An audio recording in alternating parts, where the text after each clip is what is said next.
Buenos días. Esta es una ocasión histórica, no solo porque España está aquí en Frankfurt después de bastantes años, después del 91, después de la exposición también catalana del 2007, pero también es histórica porque Arturo Pérez Reverte vuelve a Frankfurt, donde no había estado desde hace 24 años. Desde hace 24 años, Arturo Pérez Reverte,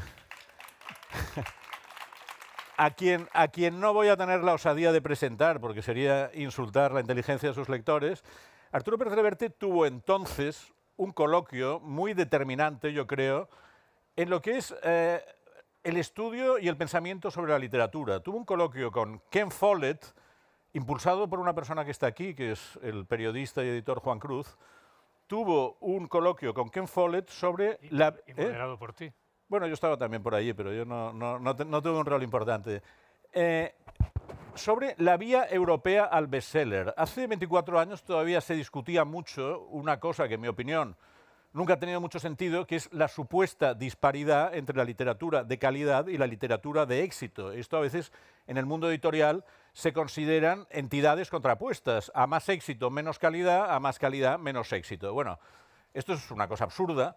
Y en aquel coloquio con Ken Follett, Arturo Pérez Reverte debatió con el autor británico, con el autor de Los Pilares de la Tierra, hasta qué punto esto era cierto, hasta qué punto, sobre todo, decía Arturo, la vía europea puede utilizar técnicas del bestseller anglosajón, su vivacidad y su ritmo, pero, decía, tiene que diferir su contenido respecto al bestseller americano. Y Ken Follett le respondió: cuando yo escribo, lo que me preocupa es tener una trama con atractivo internacional y que llegue a todo el mundo.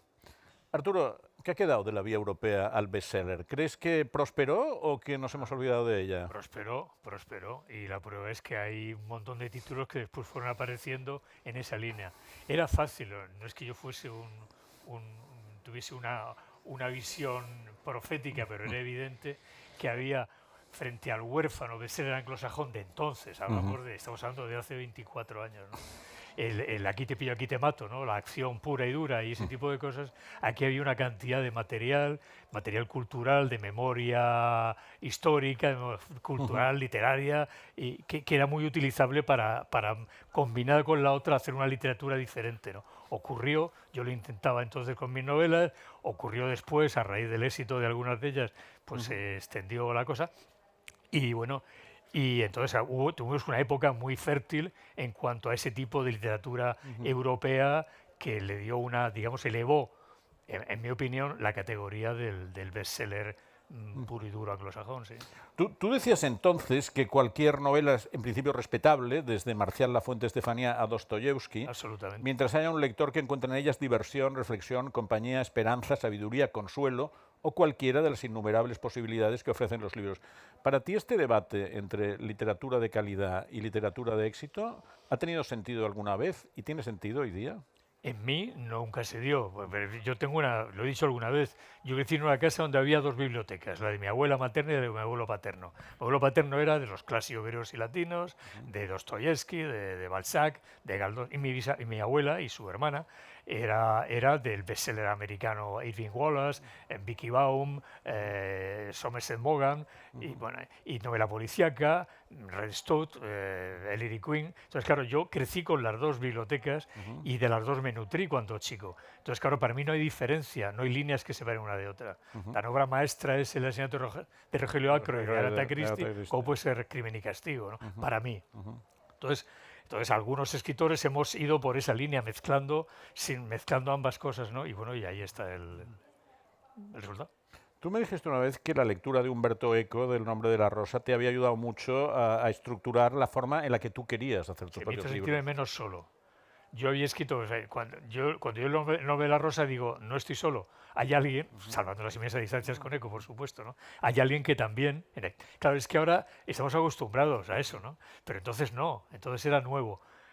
Hay alguien que entiende que se puede jugar, que el bestseller, el folletín, la novela popular es perfectamente compatible con una novela culta debidamente trabajada, ¿no? Y Eco me dio esa confianza, ¿no? Me sentí, diga, qué bien, maestro. Entonces, cuando lo conocí dije, maestro, has cambiado mi vida, ¿no? Porque tú me diste la confianza de moverme por ahí, ¿no? Y así es. En tu último libro hay una frase en la contraportada, o en el dossier de prensa, que pone Humberto Eco, : leer a Pérez Reverte me ha recordado leer a Dumas. Sí, era muy generoso. Ya se decía Dumas y Salgari. Decía. A Dumas y Salgari, exacto. Sí, sí. ¿Cuándo lo trataste, Humberto Eco? Nada, lo encontré una vez en Florencia casualmente y bueno, fue muy cariñoso. Y además, mira, además, cuando uno ve un maestro debe acercarse con humildad, ¿no? Con humildad. Me pasó igual cuando conocí a Jean Lartegui, del que nadie se acuerda ya. El de Beirut, ¿no? Que era de las novelas de Indochina. Claro, ¿no? Sí. en Beirut fue maestro. Sí. Me hizo así, me puso mano en la cabeza como si me diera la confirmación. Uno tiene que acercarse a la gente a la que respeta con... ¿Iba vestido de soldado Lartegui? ¿O no, íbamos todos allí de ropa de campaña, estamos en plena movida. Tú hablabas, y ya para acabar un poco con este capítulo, de incorporar a este bestseller europeo una herencia de 3000 años de solera que nace en la Biblia, en la cultura mediterránea oriental, pasa por Grecia y Roma, llega a España, al sur de Europa enriquecida por el Islam, florece en la latinidad medieval, el Renacimiento, viaja a América en naves españolas, etcétera, etcétera. Decías que una novela europea puede aportar todo esto plantando cara al bastardo bestseller anglosajona. Es que eso estaba ausente de la... Eso no estaba en la... Te cuenta que el Código da Vinci se escribe ¿en qué año? En el año... El Código da Vinci se escribe en el 2003-2004, yo creo. 10 años después de la Tabla de Flandes o del Club Dumas. O sea, eso viene después, ¿no? Y es evidente, pero había un material ahí, había una riqueza cultural, había un peso que nos daba una superioridad moral, intelectual, de todo tipo frente frente a Follett, con todos los respetos para Follett, a quien, como sabes, aprecio mucho, ¿no? Entonces, claro, eso era evidente. Entonces yo veía que eso era un material explotable. Entonces yo intenté explotarlo en mi pequeña parcela, después cada uno siguió ese camino, ¿no? Ya pues yo me retiré, lo dejé para otros y ya está, y así fue. Oye, teníamos razón con eso. Me acabas de hablar, y me salgo de mi propio guión, de dos maestros a los que conociste en vida, Eco y Lartegui.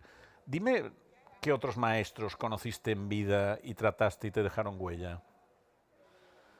No sabría decirte.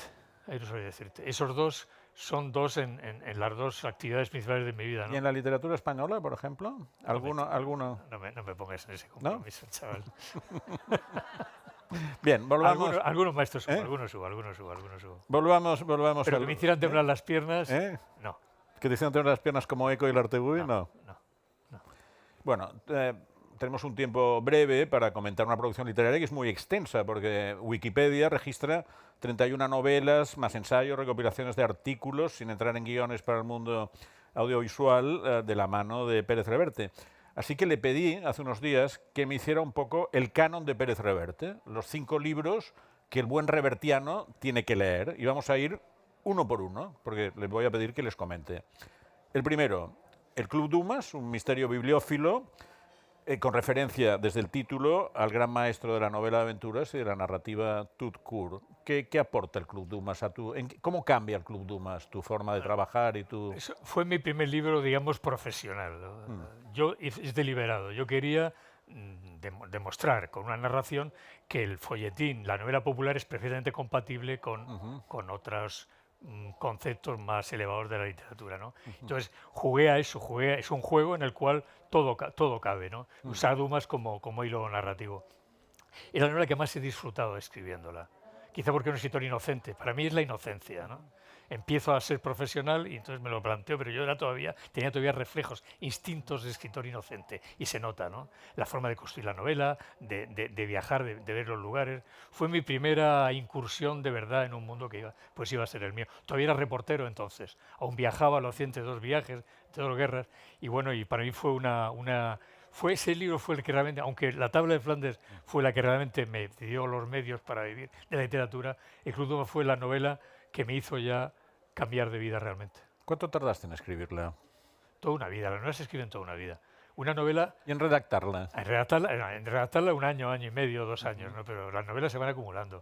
Tú vas viviendo, lees, echas al zurrón, ves, conoces, recuerdas, sueñas, imaginas, y un día eso toma forma de novela, ¿no? Pero eso es toda la vida, eso no sé. Pero en ese libro se ve, digamos, una fusión que es muy curiosa, que es que se puede ser a la vez reportero de guerra y bibliófilo, que parecen como 2 mundos totalmente incompatibles, ¿no? Lo era.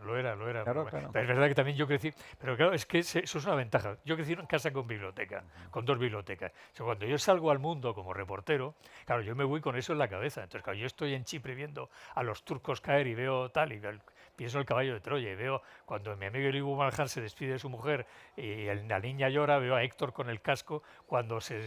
Entonces, claro, el proyectar en la violencia, en la vida, en la guerra, lo que has tenido como lectura, te permite, lo hace todo mucho más nutritivo, te da mucho más, lo hace mucho más educativo. Entonces, claro, fue una experiencia muy interesante llevarme la literatura leída a la vida que vivía, ¿no? Y de ahí salen las novelas que ahora. Es como lo que cuenta Lawrence de Arabia, que se iba con la Ilíada en el bolsillo a luchar por la independencia árabe, ¿no? Yo he estado en la guerra de Eritrea con Plutarco en el bolsillo. Claro. Y en los ratos libres, cuando tenía también, ponía a leer a Plutarco. Lawrence de España. Claro, claro, quiero decir claro, porque si, yo fui educado de esa manera. Entonces, si tienes eso en la memoria, si tienes la biblioteca contigo, cuando sales al mundo, claro, todo tiene sentido. Una mujer, un amigo, una sonrisa, una canción, una violencia, un asesinato, una tragedia, todo tiene una trastienda que te permite comprender mejor, ¿no? Para mí, por eso fue tan importante. Yo nazco en la biblioteca de mis abuelos, realmente. Solo te lo voy a preguntar de esta película, pero te lo voy a preguntar de esta película. ¿Qué te pareció la adaptación que hizo Polanski del Club Dumas? Es la de Polanski. Él me dijo, dije, mira, Roman, es tu película, no es mi novela. Es tu responsabilidad. Si me gusta aplaudiré, si no me gusta me callaré. Y bueno, la película está bien, está bien, está bien. Hay cosas que no me gustan, o cosas que me gustan mucho. Johnny Depp está estupendo haciendo de Lucas Corso. Es una buena película, se puede ver. No es la mejor de Polanski. Bueno, que sepan que está a punto de estrenarse otra película, nada menos que La piel del tambor, mañana que por lo que me ha dicho tampoco está mal, ¿no? Se puede ver, está muy bien, me ha gustado mucho. Pues ha sido una agradable sorpresa. Vamos al cine, pero La piel del tambor no está en este canon. El segundo elemento del canon es la serie del Capitán a la Triste, que les voy a contar, veterano de los tercios de Flandes, antihéroe de la España imperial, 7 novelas llevadas al cine y a la televisión, y donde se detecta de forma especialmente clara esa mirada pesimista y galdosiana remarcada por el jurado que le dio el premio Barcino de novela histórica. Es una novela que aborda otro tema clave en la obra de Pérez Reverte, que es el sentido de la historia de España, cuya una tesis que luego reaparece en otros ensayos, otras novelas, es que es una trayectoria de buenas intenciones, mal encarrilada o echada a perder por hombres de poder malvados o incompetentes y por secuaces chapuceros. ¿Es esto más o menos Más la idea? incompetentes que malvados. Más incompetentes. Es que a veces el incompetente, el tonto, el estúpido hace más daño que el malvado. A veces no, a menudo. ¿Cómo nace el personaje de A la Triste? Pues nace porque, bueno, primero yo soy muy lector de Quevedo, es fundamental. Sin Quevedo la Triste nunca habría existido, ¿no? Yo soy lector de Quevedo, de la parte, digamos, amarga de Quevedo, ¿no? Creo que nadie refleja España mejor que Cervantes con su melancolía noble y Quevedo con su amargura sarcástica. Son los dos grandes referentes, las dos claves para entender lo que somos por lo que fuimos, ¿no? Entonces, cuando mi hija tenía entonces 12 años, Carlota, veo su libro de historia, veo que el siglo XVII, Isidoro se resume en nada, en cuatro de literatura, en una página miserablemente expuesta. Entonces digo, no, entonces para que mi hija Carlota se interesara por esa época, digo, vas a ayudarme con una novela. Es una novela en la cual hay un niño y un capitán y tal. Entonces le pongo a Carlota a investigar, va al Museo del Prado a tomar nota. Era un pretexto para que ella leyera y conociera mejor esa época. Y bueno, y lo conseguí. Ahora es historiadora, es arqueóloga subacuática y bueno, prueba superada. ¿Cuánto hay de Pérez Reverte en El Capitán a la Triste? La parte amarga, supongo, ¿no? Yo tengo una visión agridulce de España como como la tiene cualquier español lúcido, ¿no? Sí. Pero bueno, España es muy amarga. Cuando miras lo que fuimos, lo que somos, por qué somos como somos, pues nuestra historia no es una historia feliz, en absoluto, ¿no? Entonces esa mirada sobre España, esa mirada triste sobre la España que pudo ser y no fue, ¿no? Que, insisto, pasa por Quevedo y por Cervantes, que son muy importantes, porque claro, Cervantes es la nobleza traicionada, la nobleza escarnecida, es la amargura del hombre noble que sabe que no hay posibilidad de victoria. Sí. Termina siendo una... Y por otra parte, Quevedo es el rencor hijoputesco del inteligente que sabe que esto no funciona. Entonces, la bilis de uno y la nobleza de otro, digamos, son las que... Entonces, claro, yo soy lector de los dos. Cuando yo miro la historia de España, la miro con Cervantes aquí y con Quevedo aquí. Entonces, claro, lo que yo veo es muy amargo. Digamos, yo le llevo a la Triste, le doy esa mirada escéptica. Él se pelea porque tiene que pelearse, ¿no? por sus propias reglas, ¿no? Él sabe que no va a cambiar nada en el mundo peleando, pero tiene que pelear porque hombres como él se justifican peleando. Entonces, bueno, pues esa es lo que hace nacer a La Triste. Por eso la mirada de Triste es tan amarga, tan escéptica, tan silenciosa a veces, ¿no? Pero yo diría que tú eres una persona batalladora y peleona, sin ninguna duda, Es que pero no te considero una persona amarga. Yo no soy yo no soy amargo, yo no soy a La Triste. Lo que pasa es que bueno, que uno construye personajes con lo que con lo que les das una parte de ti para que vivan, ¿no? Nadie pone lo que no tiene, o lo roba o lo miente, ¿no? Pero es como en la última novela, como Revolución, el personaje no soy yo, pero su aprendizaje, la violencia como aprendizaje es el mío. Yo no es biográfica, pero bueno, utilizo mi biografía para hacerlo vivir. A La Triste es igual, con La Triste le doy... Hay en A la Triste un elemento que yo creo que también reaparece en la última novela, a la que volveremos dentro de un rato, que es una investigación lingüística muy a fondo, que en el caso de A la Triste es el lenguaje del siglo de oro. ¿Cómo hiciste esta investigación que le ganó un sillón en la Real Academia Española? O sea que al final fue... Bueno, lo que hice fue leer, que es lo que hay que hacer, leer. Leí mucho, leí todo lo que pude, hice mis propios glosarios de palabras y decidí utilizar. Yo no podía hacer... El problema de La Triste, yo tenía que hacer una novela donde hablaban personajes del siglo XVII. Correcto. Pero si hablaban como ahora, no funcionaba, y si hablaban como entonces era arcaico. Entonces tuve que buscar un lenguaje híbrido que valiera ahora, pero que tuviese el aroma del siglo XVII, y para eso se hace trabajando. Muchas horas, muchas lecturas, mucho subrayar, mucho tomar mi propio glosario, como he dicho, y lo fui, digamos, repartiendo en gotitas por las novelas, ¿no? Para que el lector tenga la impresión de que está oyendo hablar en el 17, pero en realidad es un lenguaje... Pero porque muchos autores de novela histórica, para evitarse este problema, lo que hacen es hacerles hablar ahora como en traducción, para no ahogarse en este... Cada uno tiene su sistema. Pero yo cuando me pusieron para ir a la academia, al principio dije que no. Yo en la academia, yo no me veo ahí, yo lo siento mucho. Entonces me llamó Gregorio Salvador, me dijo, usted ha hecho A la Triste. Dije, pues verdad, dijo, usted, dije, pues mire usted, pues sí. Me convenció vía La Triste y así acepté. Bueno, entonces está muy joven además, quizá... Sí. Yo volvía todo más joven que yo, pero éramos de los más jóvenes. Bueno, número 3, El pintor de batallas. Es una novela quizá mucho más reflexiva que otras historias de aventuras, más aventureras, más de acción de Pérez Reverte, y quizá a través de ese pintor en su refugio mediterráneo planteas una reflexión sobre tu propio pasado como corresponsal de guerra. Sí, mi única novela autobiográfica es esa realmente. Tintero Comanche es una especie de reportaje, sí. Pero novela autobiográfica, la única que he hecho y que haré es El pintor de batallas. No soy yo, evidentemente, es un personaje y tal, pero su mirada sobre el mundo, ese cuadro, una torre circular como esto, que está pintando un fresco en el cual la foto que nunca pudo hacer, su memoria, sus recuerdos, ese sí soy yo, ¿no? Es donde realmente sí, a través del arte, ¿no? A través del arte, a ese sí soy yo. Es donde más me he acercado, Yo soy muy púdico para estas cosas, ¿no? Entonces, por ahí es donde más abrí el asunto. Y si tuvieras que sintetizar en una frase cuál es esa reflexión sobre el sentido de la batalla y de la guerra que luego aparece y reaparece en tus libros y ahora aparece en Revolución, ¿cuál es?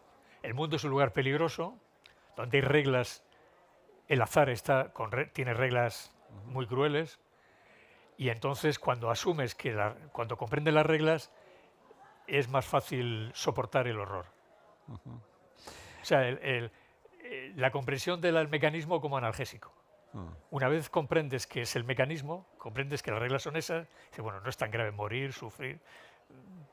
La bomba, Ucrania, la bomba atómica, el terremoto, el tsunami, no son tan graves, forman parte de un mecanismo cósmico que no tiene sentimientos y que bueno que se manifiesta de esa manera, ¿no? Entonces, claro, por una parte ves con compasión a los que lo ignoran y ves con respeto a los que lo intuyen. Entonces la vida la aclara mucho. El pintor de batallas es eso realmente. ¿Cuántas guerras has estado? En 18. ¿Y la peor cuál fue? ¿Pero para mí o para otros? Bueno, lo que... Es que en los dos casos. Para mí la peor fue Eritrea y para otros la peor quizá fuera los Balcanes. ¿Y por qué Eritrea? ¿Qué pasó allí? Pues Eritrea pues fue una guerra larga y bueno, es complicado de explicar. Tomamos una ciudad, la tomamos con los guerrilleros eritreos y hubo una contraofensiva etíope con aviación cubana y dijeron hay que largarse. Arturo, la frontera de Sudán está a X kilómetros, tomó un Kalashnikov, búsqueda de la vida y me junté con un grupo e intenté llegar a Sudán. Y yo tenía disentería, iba echando sangre y bueno, y lo pasé mal. Y al llegar a Sudán, además, que era un mercenario, me metieron en la cárcel. Pensé que no salía de esa, ¿no? Esa fue, en lo personal fue muy duro, por el desierto, sin más sombra que tu sombrero, en fin, fue amargo y duro. Y ¿Cuántos años tenías? Yo tenía 25 años. Muchos amigos muertos, además, casi todos. Y bueno, esa fue en lo personal. Y los Balcanes, la más salvaje, digamos, he visto muchas salvajes, ¿no? África son muy de machete, pero Nicaragua fue muy dura y Salvador. Pero los Balcanes fue esa sistemática violencia, la violencia como arma de guerra, ¿no? La violación de mujeres y el exterminio de hombres como arma de guerra, de una forma continuada, sistemática y prolongada, nunca lo había visto. Yo he visto matar gente, prisioneros, violar mujeres, pero de esa manera, o sea, no lo he visto nunca, ¿no? Entonces toda esa sucesión de horror fueron 3 años de Balcanes. ¿Qué sentiste cuando viste por primera vez un hombre muerto en una guerra? Fue en Chipre en el 74. No, había visto niños muertos en el Líbano, pero en un combate en Chipre en el 74. ¿Y me senté a mirar. Había un muerto, estaba en la acera, tirado, me senté en la acera y estuve como 15 minutos con un cigarrillo mirándolo, ¿no? Tenía los ojos abiertos, tenía polvo en los ojos, porque cuando uno muere nadie te quita el polvo de encima, ¿sabes? Tenía polvo encima. Estaba mirándolo, pensando, eso puedo ser yo, eso es carne muerta al sol, se iba hinchando con el... No sé, pensé que la vida es eso, ¿no? Que terminas así, ¿no? Y ese día, o a partir de ese día, entendí que le damos demasiada importancia a la vida y a las cosas que tenemos, ¿no? Y que ¿Pensaste que podías estar tú en una de estas ocasiones? toda la vida pensé que podía ser yo. Tú cubriste guerras como periodista, digamos, de texto, pero también con equipos de televisión. ¿Cuál es la diferencia entre una y otra forma de trabajar? La libertad. Yo cuando estaba para el diario Pueblo, fueron 12 años, perdón, yo llegaba, era yo mi dueño, yo iba solo, mi cámara y yo. Entonces yo llegaba, no sé, pues a Mozambique, a Angola o a El Salvador, a Nicaragua, o donde fuera, y me juntaba, iba allí. Y así me reporté, yo era dueño de mi destino y de todo. Volvía, mandaba mis fotos y se publicaba. Televisión era un equipo, había que ir con gente. A veces la Guerra del Golfo era un equipo de 11 personas, por ejemplo, ¿no? Tenías jefes y tal, era otra manera de entender. Entonces yo me sentía mucho más libre cuando era el reportero con mi mochila y mi cámara de fotos, ¿no? Más expuesto, también más, podías hacer más, trabajabas mejor. Me gustaba más la libertad de decidir cuándo iba, cuándo venía y cuándo... Últimamente has dejado ver bastantes de las fotos que hiciste en aquella época. ¿Has recuperado? Han ido saliendo, ¿no? Han ido saliendo. Bueno, porque... No, amigos las pedían, las pusieron, tal, y bueno, sí. Es complejo. No las he puesto allí, sino que han ido saliendo. ¿En qué momento dejas de hacer fotos? Cuando entro en televisión. Cuando iba solo hacía fotografías, o me las hacían. Cuando voy a televisión ya no puedes estar haciendo fotos, ya está pendiente de que el cámara, el sonido, el equipo, la transmisión. Es otra manera de trabajar, más compleja, ¿no? ¿Y te gustaba hacer fotos o es una parte de tu trabajo que has dejado atrás con tranquilidad? Yo era buen fotógrafo, pero bueno, pues claro, es que aquello era fácil. Tú hacías una guerra, pues tiene que ser muy malo para que no... No, pero había que sacar luego los carretes y todas estas cosas, ¿no? Sí, no, la anécdota más... La fotografía de aquella época era de otra manera. La que manera. tengo más así es... En un sistema del Paso de la Yegua en Nicaragua, y estaba con los Rangers de Somoza, estábamos cazando guerrilleros, mataban a todo el mundo y decían que eran guerrilleros, era lo que ellos sabían, ¿no? Entonces, bueno, hubo un ataque al pueblo y entonces mataron a mucha gente. Entonces había varios muertos en el suelo, una mujer joven, guapa, que tenía le habían arrancado la ropa con una granada y tenía el pecho lleno de esquilas de metralla muerta. Entonces me dijo el jefe de los somocistas, me dijo, a esa mujer no le haga fotos. Vale. Y se fue, ¿no? Y yo, cuando se fue, hice yo, clac, clac, clac, y oyó el motor de la cámara y volvió. El último, ¿te acuerdas? El actor ese, James Edward Olmos, esa cara. La cara picada. Picado, con gafas de sol Ray-Ban. Tío, me mira, se pone delante y me dice, amigo, se quita las gafas, no perdamos la dulzura del carácter. Y dije, me va a matar. En cuanto pueda, me va a matar, ¿no? Dije, no. Entonces saqué la cámara, velé las fotos y me así se fue y ya está, ¿no? Esos ratos malos que... No sé por qué te contaba esto. Sobre el oficio de fotografiar. Ah, lo de fotografiar, sí, en la época esa. Vamos, no echas de menos. Ahora ya no haces fotos. No hago fotos. No, los hacía porque era un complemento, necesitaba hacer las fotos. Estaba allí, tenía que hacerlas, ¿no? Pero cuando en televisión ya hubo televisión, estaba con las cámaras, ya no hacía. Número 4. Hombres buenos. Es una de las novelas quizá más ambiciosas estructuralmente de Arturo Pérez Reverte. Imagina un episodio de la Ilustración española. Y desarrolla uno de los conceptos claves, yo creo, de de la narrativa histórica, que es el de la dignidad. Son dos académicos ya mayores que viajan a Francia en busca de la enciclopedia, de la enciclopedia francesa, y sobrellevan penurias y aventuras, demostrando que son ante todo personas dignas para las que la capacidad de sostener una posición de honor y el compromiso con una causa constituyen prioridades vitales. Este es otro de los temas, otra de las líneas de tu trabajo, que es la reivindicación de ciertas virtudes que el mundo actual no ha considerado mucho. En dos líneas. Una, primero, es el liberal y el reaccionario, que se hacen amigos, ¿no? Por una parte. Y por otra parte, la España que pudo ser y no fue. O sea, esa ocasión, España tuvo una ocasión perdida enorme, tuvo varias, pero bueno, esta es una, para mí es la fundamental, ¿no? Perdimos la Ilustración, perdimos la enciclopedia, perdimos la modernidad y nos quedamos aquí, ¿no? Quedamos aquí, bueno, aquí no, allí, ¿no? Nos quedamos... Igual que en Trento elegimos el Dios equivocado, ¿no? Y nos dimos enemigos de aquellos que tenían imprentas, ¿no? Y así nos fue. Pues los españoles, pues en el siglo XVIII, final del XVIII, principio del XIX, perdimos la ocasión de que España fuera otra cosa, de abrir las ventanas, ¿no? Entonces, toda la novela es un lamento, ¿no? Es un mostrar lo que hubiera podido ser, ¿no? Si esas personas nobles, buenas, ilustradas, cultas, con visión de futuro, modernas, hubieran podido llevar España a donde ellos querían llevarla, seríamos diferentes. Pero no lo consiguieron, fueron yugulados, fueron exterminados, como lo hacemos periódicamente, y esa posibilidad se perdió. Entonces, bueno, pues Hombres Buenos es mi homenaje a los hombres que intentaron llevarnos a un lugar luminoso y no lo consiguieron. En esa novela introduces un elemento estructural que hasta entonces yo creo que no lo habías puesto, que es lo que ahora se llama autoficción. Introduces un poco también el making of de cómo hiciste la novela dentro de la propia novela. ¿Por qué tomas esta decisión? La autoficción, no, sabes que no me gusta mucho. Bueno, llamémosle H. Lo que entra en una novela es ficción. Sí. Lo que entra en una novela es ficción. El pintor de batallas, te he dicho antes, es ficción también. Y esto, la autoficción, no, yo meto un personaje que es Arturo, que está buscando las huellas. Sí. Pero también eso es ficción, como en la novela El italiano. Sí. Todo lo que cuento es mentira. Toda la investigación que se supone que hago yo como novelista es falsa, me la invento.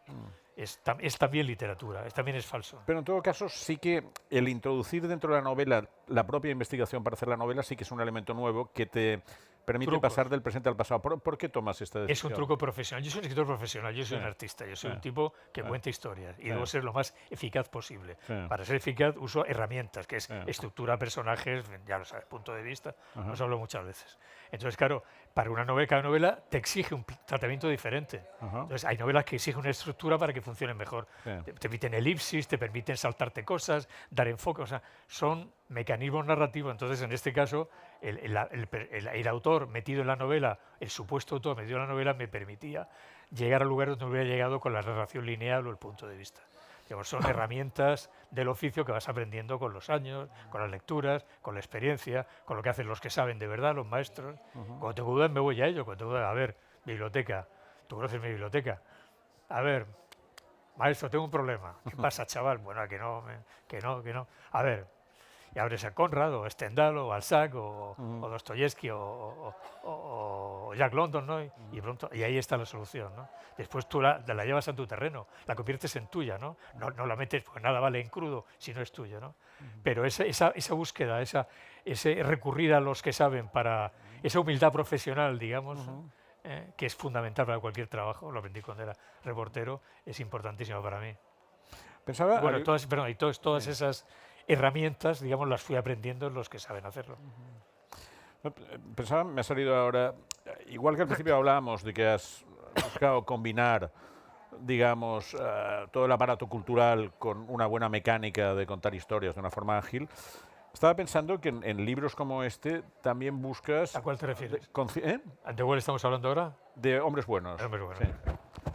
En Hombres Buenos yo creo que buscas conciliar el punto de vista liberal y el punto de vista conservador, tú mismo lo has dicho. Es que son conciliables. Exacto, no para todo el mundo. Para mí y en bastantes otros puntos de tu obra también aparece esta conciliación. Sí. Que no quiero meterme en jardines raros. Bueno, no, métete, hombre, si estamos aquí, seguro que al público le interesa que te metas. O sea, ¿no? mi abuelo era... ¿Se mete en un jardín o no se mete? Mi abuelo era un liberal republicano culto, de los republicanos cultos. Era un señor de buena familia, con biblioteca, con viajes, un padre masón grado 33, un hombre, digamos, formado en un mundo tal. Hizo la guerra y mi padre y mi tío eran chicos de buena familia. Hicieron la guerra con los republicanos. Entonces, bueno, y me contaban y hablaba, yo los escuchaba. Entonces, el ver el mundo desde varias perspectivas tiene muchas ventajas, ¿no? Y después el ser reportero, viajar. Yo en el Líbano estuve con sirios, palestinos, maronitas. O sea, yo he vivido una vida, digamos, he tenido el privilegio de que he podido ver distintos enfoques de los mismos conflictos, ¿no? Distintos bandos. Y eso te da un eclecticismo, te da una manera de ver el mundo.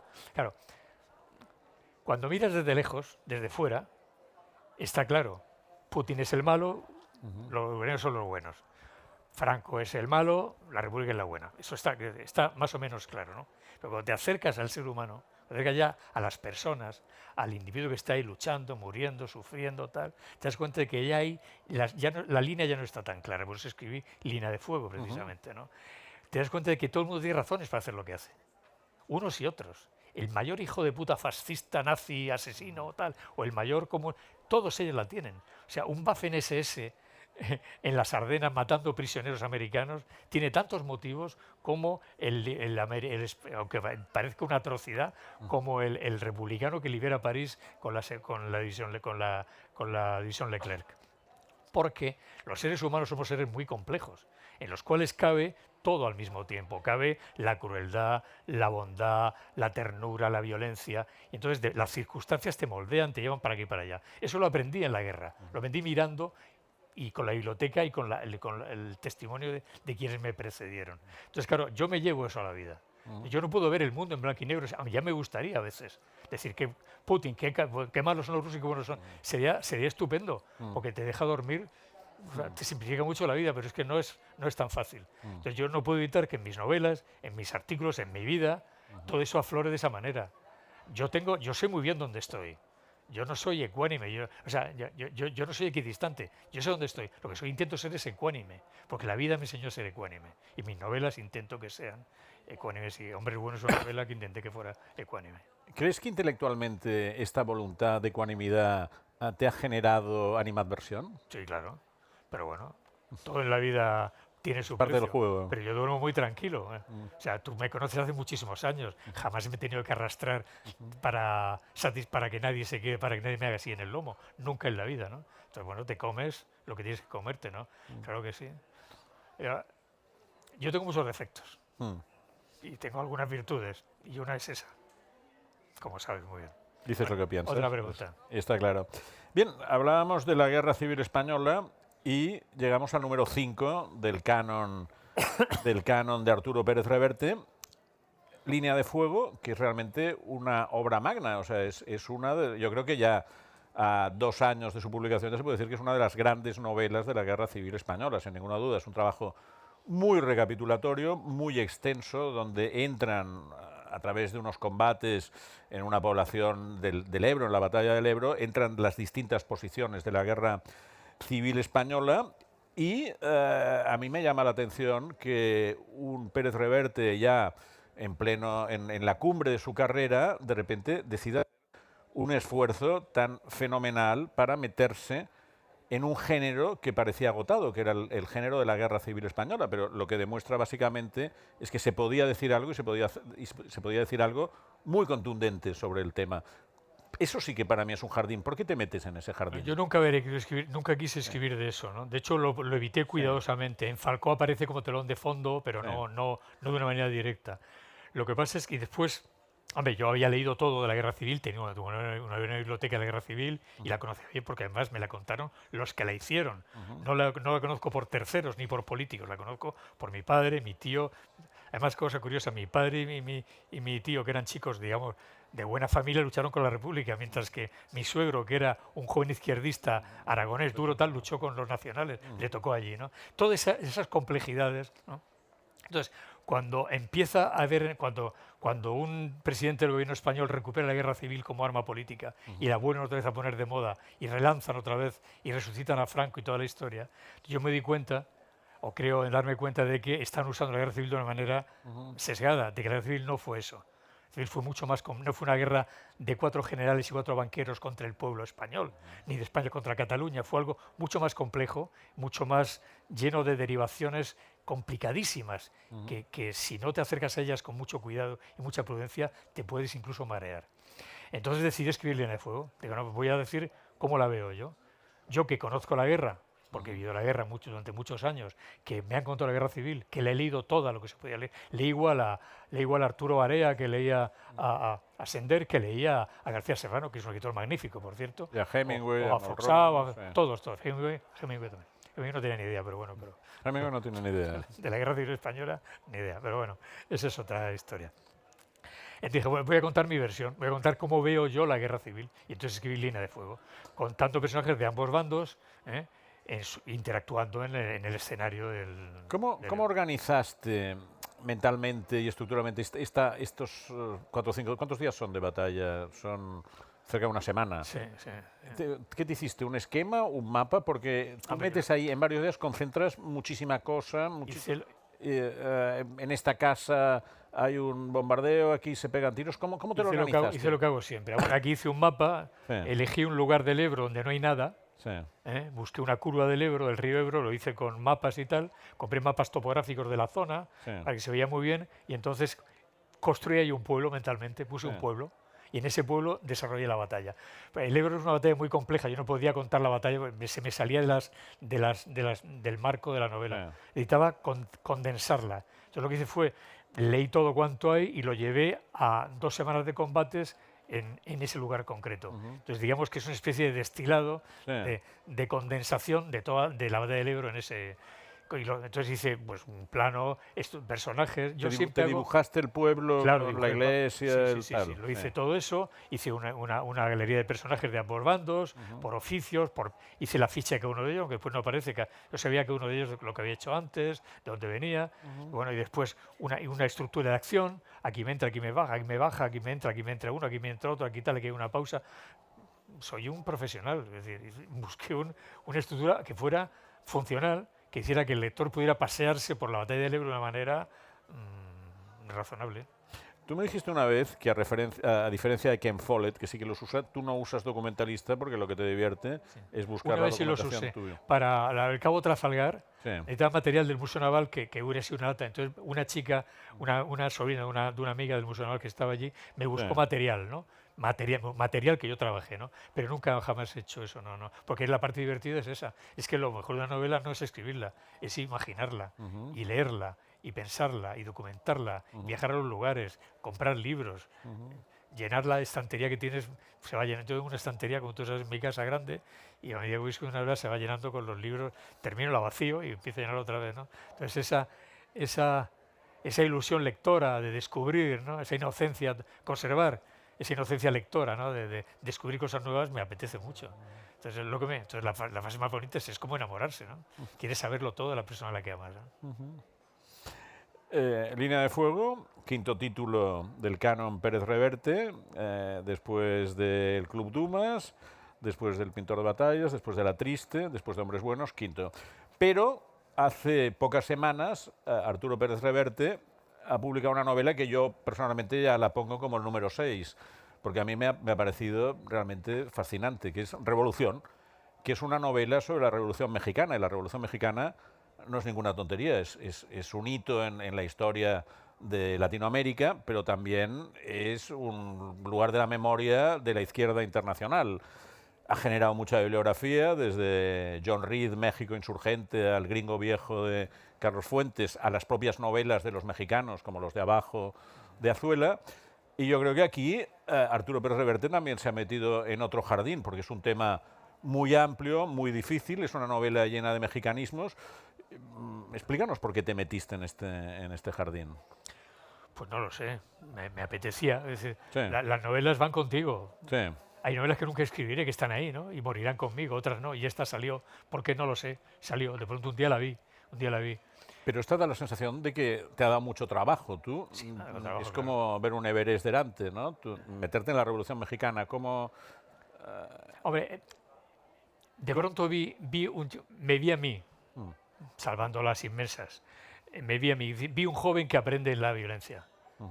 de pronto vi un joven a quien la violencia, en vez de traumatizarlo o amargarlo o trastornarlo, lo hace progresar, lo convierte en testigo del ser humano, ¿no? Y eso fue lo que me pasó a mí. Entonces vi que y como yo no quería hacer nada moderno, digamos, de pronto la Revolución Mexicana, que esto en mi familia por razones complejas, este es un tema comentado con frecuencia, entonces vi que era un buen lugar para situar ese conflicto. Entonces, un joven que está en la guerra, un joven que es ingeniero de minas, y de pronto la Revolución Mexicana estalla, se ha envuelto en ella, lo requieren para volar un banco porque necesita. Yo había volado un banco también en Eritrea en el 76, bueno, yo no, los que estaban conmigo, no los que estaba yo con ellos. Y entonces decidí llevar mi experiencia de aprendizaje, de formación, a través de la violencia, llevarla a la Revolución Mexicana. Un chico y la Revolución Mexicana termina formando parte del Estado Mayor de Pancho Villa. Ese fue, digamos, el origen de la historia. Todo es mucho más complejo, intento resumirlo aquí en un momento. Entonces, pues nada, ¿qué hice? Fundamental, lenguaje de clase alta, clase baja. Me leí todo cuanto de la Revolución Mexicana, las novelas que tú has citado y muchas otras, hice mi glosario, en fin, trabajé aplicadamente para que fuese un producto lo más presentable posible, claro. Esta feria de Frankfurt, no ya el pabellón español, sino toda la feria, tiene como su, digamos, lema el tema de la traducción. ¿Cómo van a apañarse los traductores de este libro que está plagado de mexicanismos? Muy mal. Mira, precisamente el traductor chino hace una semana me mandó un email horrible diciéndome que qué significaba esta lista, qué significa mamarla a parla, qué significa por mis cojones, qué significa te voy a cortar los huevos. O sea, claro, cuéntale eso a un chino, ¿no? Claro. Entonces, claro, pues y ya era difícil, pues esta va a ser mucho más. No, lo que voy a hacer va a ser que un amigo mexicano haga un glosario para mandarlo a todos los traductores que lo puedan. Pero bueno, no puedes renunciar a eso. Esto lo podéis incorporar en una de estas pantallas que tenéis aquí de palabras intraducibles, ¿no? Junto con la sobremesa, pues los mexicanismos de Arturo. ¿Por qué le pones con Pancho Villa y no con Zapata o cualquier otro de aquellos líderes? Porque la Revolución del Sur era más triste, más amarga, más agraria, más... Zapata era el típico indio silencioso, culto, silencioso, que llevaba le van a asesinar en la frente escrito ya, ¿no? Triste, era una cosa... Mientras que el norte era luminoso, brutal, violento, Villa era de carcajada, asesino, de amigos, leal, ese tipo de... El norte era mucho más expresivo y me iba mucho mejor para la novela, ¿no? Además está a la frontera del Río Bravo con Estados Unidos, así que me fui al norte, más yo conozco mejor el norte de México que el sur.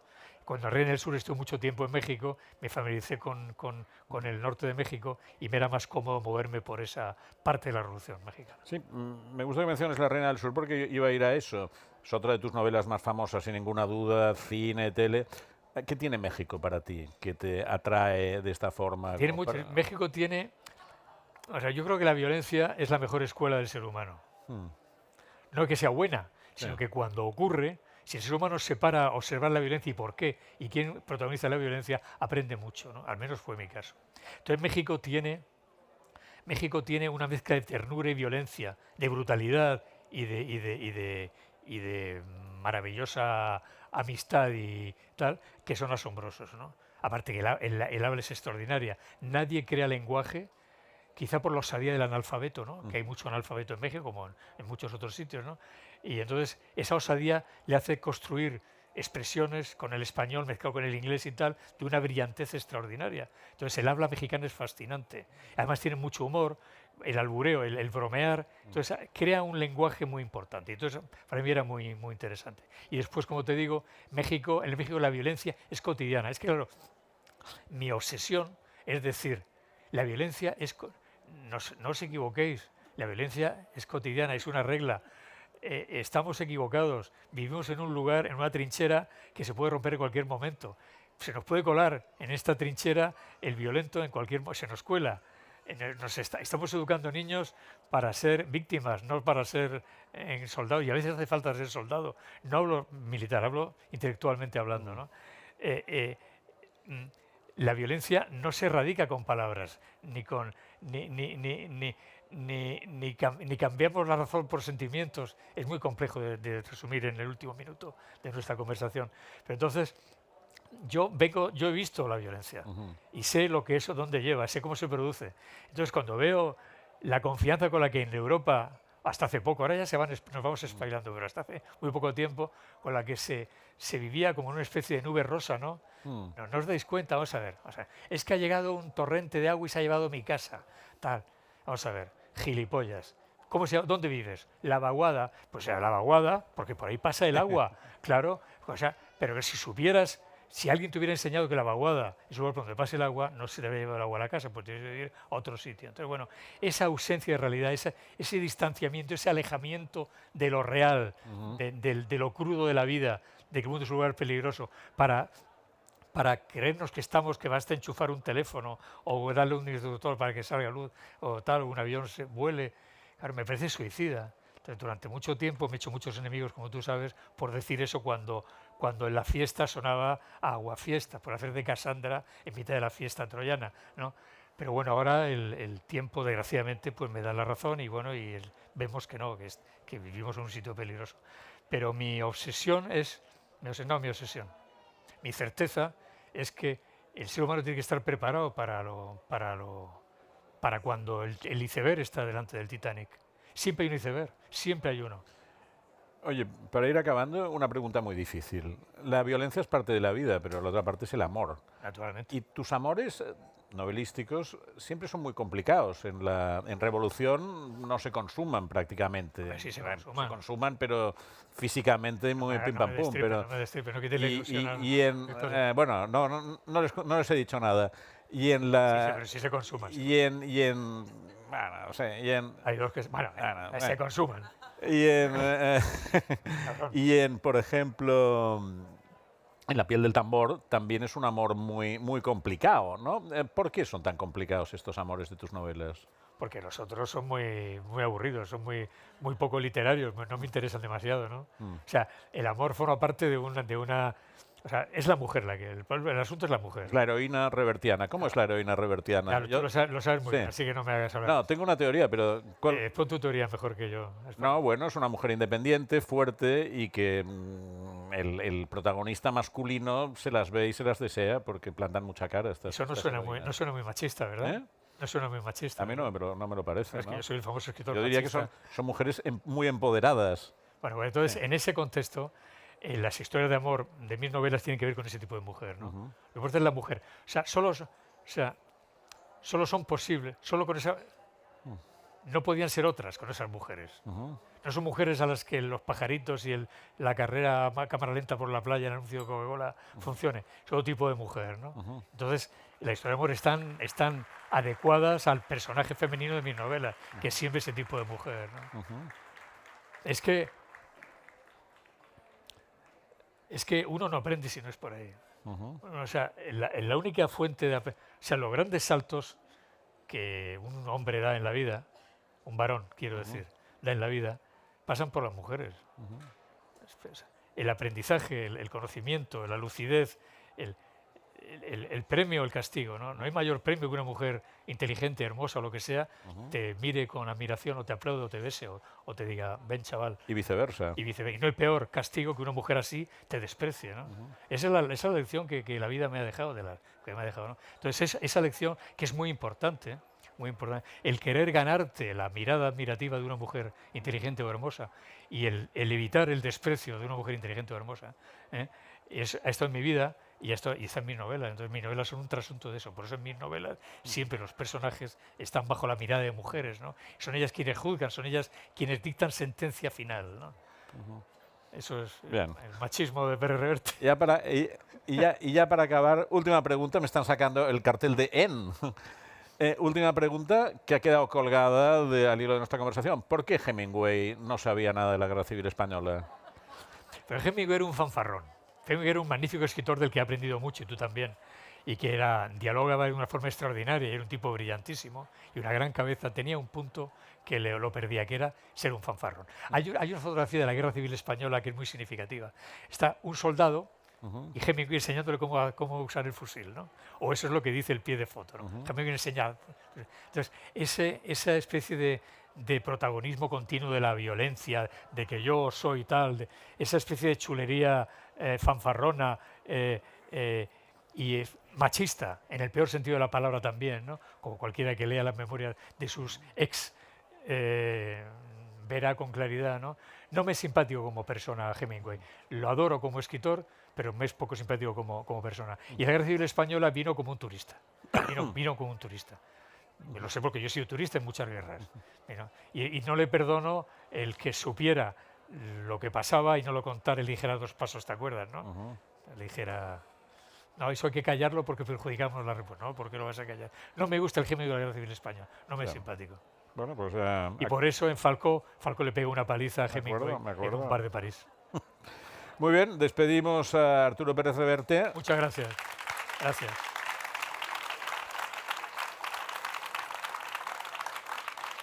Y me dejan recapitular un momento, que la combinación de memoria cultural, vivacidad narrativa y aventura como norma de conducta brindan las claves de su enorme y merecido éxito. Muchas gracias. Gracias.